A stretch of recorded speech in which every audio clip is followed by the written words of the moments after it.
இப்ப நம்ம செஞ்சுக்கிட்டு இருக்க மருந்து தாங்க வம்ச விருத்தின்னு பேருங்க.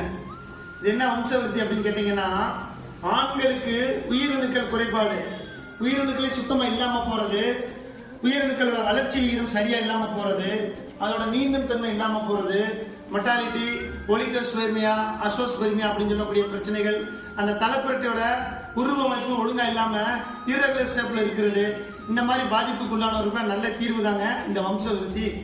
இத நம்ம தகுந்த அனுமானமா அதற்கான தாது விருத்தி லேகியம், குறிப்பா இடி லேகியத்துல வச்சு இதை பயன்படுத்தும் போது சிறப்பான அளவுல அந்த உயிரணுக்களோட எண்ணிக்கை அதிகரிச்சிடும்.